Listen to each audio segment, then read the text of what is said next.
Factory outlet Mukunda jewelleries grand opening December 14న హన్మకొండలో. నమస్తే అమ్మా.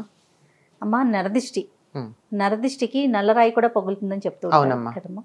అసలు దిష్టి తగిలింది అని ఎలా గుర్తించాలమ్మా? మామూలుగా అయినట్టయితే చిన్నపిల్లల విషయంలో వాళ్ళు పిచ్చిగా ఏడుస్తూ ఉంటారు, పెంకిగా ఏడుస్తారు. కాస్త ఉప్పు తీసుకుని మా ఇంట్లో పెద్దవాళ్ళు చెప్తారు, ఉప్పు రాళ్ళు తీసేయి అంటారు. అంటే మెత్తన ఉప్పు కాదు, రాళ్ల ఉప్పు అని అక్కడ అర్థం కదా. ఉప్పురాయి తీసేయి అంటే వాళ్ళ చుట్టూతా ఇట్లా 3 సార్లు తిప్పి తీసి పడేసామంటే నీళ్ళల్లో పిల్లలు ఊరుకున్నారు. అయిపోయిందా? దిష్టి పోయినట్టేనా? ఎవరో శాస్త్రీయంగా నిరూపించామా లేదా అన్నది పక్కకు పెడితే ఈ క్షణాన మనకి ఫలితం ఉన్నదా లేదా అంతే. అంచేత పిల్లల విషయంలో బాగా తెలుస్తుంది. మరికొన్నిట్లో చెట్టు చూస్తూ ఉండగా అలా మాడిపోతుంది. బాగా కాసే పూసే చెట్టు ఎందుకు మాడిపోయింది? దిష్టిేనమ్మా, దిష్టి వల్ల. అందుకని కొంతమంది దాని మీద పరిశోధన చేసి తవ్వి ఆ చెట్టుకి ఏమన్నా వేరు పురుగు పట్టిందా ఇలాంటివన్నీ పరిశోధన కూడా చేశారు.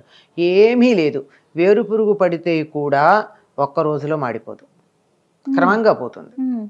ఇది దిష్టి తగిలితే ఒక్క రోజులో మాడిపోతుంది. ఒక్క రోజులో ఇవాళ చూస్తే బాగుంది, నిన్న బాగుంది, ఇవాళకి ఏమిటో ఒడిలినట్టు అయింది, రేపటికి పూర్తిగా ప్రాణం లేనట్టు అయిపోతుంది.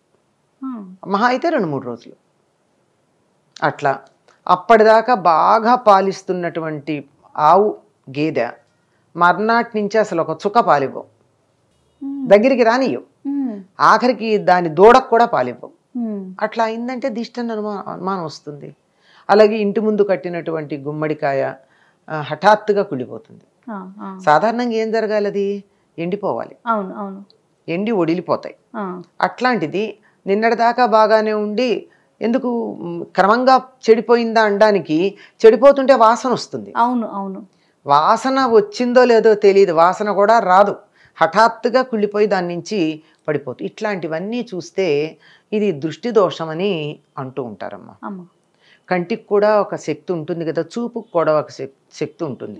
ఉంటుందనే కదా మనం నీ చల్లని చూపు ప్రసరింపజేయి, కరుణామృత దృష్టి చూడు, దయ తలచు అని ఇలాంటి పదాలు వాడుతూ ఉంటారు. ఇది మన తెలుగు వాళ్లే కాదండి, అన్ని భాషల వాళ్ళు వాడతారు, పాశ్చాత్య దేశాల్లో కూడా వాడతారు. ఆ చల్లని చూపులు అనేది చక్కగా మమ్మల్ని బాగా, వాళ్ళకి చల్లని కాదనుకోండి, వాళ్ళకి వామ్ కావాలి అంచేత సందర్భాన్ని బట్టి ఆ చూపు అన్నది లుక్ అంటారు వాళ్ళు, pay A look, something like that అలా వాడతారు. ఆ విధంగా చూపుకి అంతటి శక్తి ఉంటుంది అని మనకి అందరూ చెప్పేటటువంటి మాటే. కనుక 10 మంది ఒక దాన్ని చూసి అసూయ పడితే, అసూయతో గనక చూసినట్టయితే, ఈర్ష్య, అసూయ కన్నా కూడా ఈర్ష్యతో గనక చూసినట్టయితే అది ప్రతికూల ప్రభావం కలుగుతుంది. అందువల్ల వాళ్ళకి ఏదో ఒక హాని కలగడం జరుగుతూ ఉంటుంది. అందుకే ఈ మధ్యకాలంలో చెప్తున్నారు, పిల్లలు చాలా బాగున్న వాళ్ళు కాస్త హఠాత్తుగా వ్యాధికి లోనయ్యి చిక్కిపోయి, చనిపోవడాలు లాంటివి కాదు కానీ చిక్కిపోవడం, ఏడుస్తూ ఉండడం, నవ్వుతున్నవాడు మళ్ళీ ఏడుపు మొహంగా ఉండడం, ఇట్లా జరుగుతోంది. ఏమిటి అంటే దానికి ఒకళ్ళు చెప్పారు, మీ పిల్లల ఫోటోలు స్టేటస్లోను ఫేస్బుక్లో సోషల్ మీడియాలో పెడితే అంత బాగుందో అని 10 మంది అనేటప్పటికీ అయ్యో నా కొడుకు ఇలా లేడే అని అసూయతో కానీ ఈర్ష్యతో కానీ కొంతమంది చూశారు అంటే దానివల్ల జరిగి ఉండొచ్చు అని చెప్తున్నారు. అది వాస్తవం ఎంతో మనకి తెలియదు, కానీ చెప్పడం మాత్రం నిజం. అది నిజం అవునో కాదో కానీ 10 మందిలోకి వెళ్ళి ప్రదర్శన చేసుకున్న తర్వాత మాత్రం వాళ్ళకి ఇబ్బంది కలగడం అన్నది ప్రత్యక్షంగా మనం చూస్తూనే ఉన్నాం. దాన్ని నరదిష్టి, నరఘోష ఇట్లాంటి పదాలతో మనం వాడుతూ ఉన్నాం దాన్ని. ఇది పోవాలంటే ఏం చేయాలమ్మా? ఒకటి ఉప్పుతో తీయటం అన్నారు, అది పిల్లల వరకు, పెద్దవారికి కూడా అంతే? పెద్దవాళ్ళకు కూడా అంతేనమ్మా. మామూలు వ్యక్తులకు అయినట్టయితే అంతే.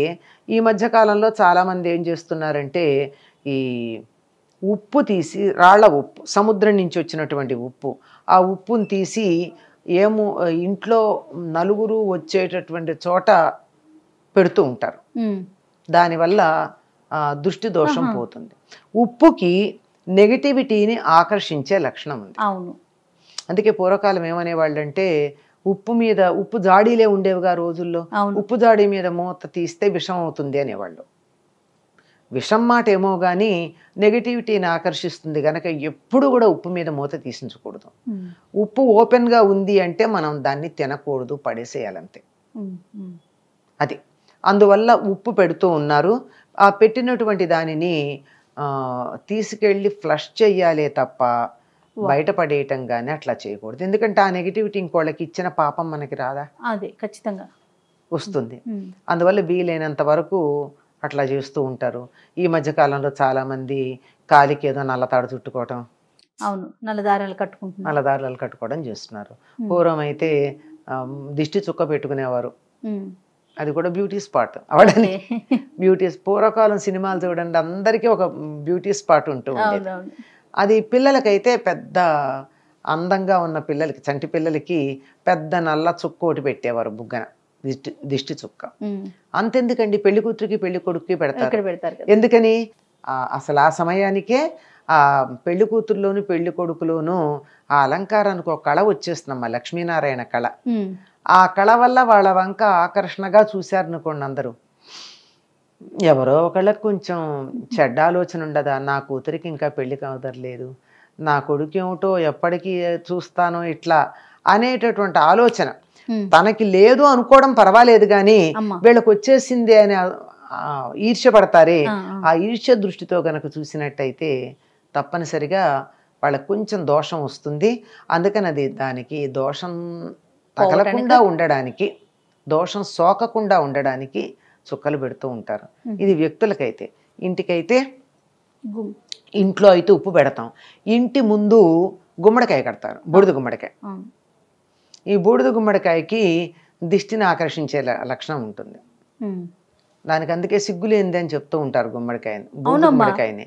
ఎందుకంటే మిగిలినటువంటి వాటిని మీరు ఎప్పుడన్నా మీరు గమనించారో లేదో, అంటే ఇళ్లల్లో మొక్కలు అవి ఉన్నవాళ్ళు ఇదిగో పింద ఉంది అని వేలుతో చూపించకూడదుట. వేలుతో చూపించకూడదు. ఎక్కడుందంటే ఇట్లా చూపిస్తారు, వేలు కొస. కానీ ఒక్క బూడిద గుమ్మడికాయని వేలుతో ఇట్లా చూపించిన వేల చూప కసుకందక వేలెత్తి చూపిస్తే కూడా అది ఏమాత్రం పాడవదుట. అందుకని సిగ్గులేందంటారా? అంటే దానికి దోషం కూడా అంటదు. ఓకే, నెగిటివిటీని ఆకర్షించుకుని కూడా బాగానే ఉండగలదు. అందుకని కడతారు దిష్టికి. అలా కడితే దానికి ఏదో వెంటనే అది చాలా వరకు ఆకర్షిస్తుంది. ఎక్కువైనట్టయితే వెంటనే అది కుళ్ళిపోతుంది. అసలు అంత దాకా ఆలోచించక్కర్లేదమ్మా. దేన్నైనా చూసి ఎంతో బాగుంది అని ఏకాగ్ర దృష్టితో చూస్తే చూపుకో శక్తి ఉంటుంది కదా. అవును, ఆ శక్తి డైవర్షన్ ఉంటుంది ముందర. అక్కడ బూడిద గుమ్మడికాయ బుగ్గన చుక్క పెడితే అంతే.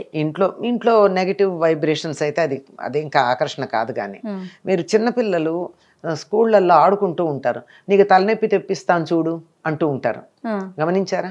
అని వేలు ఇలా పెట్టి నా వేలు వంకే చూడనట్టే తిప్పుతారు.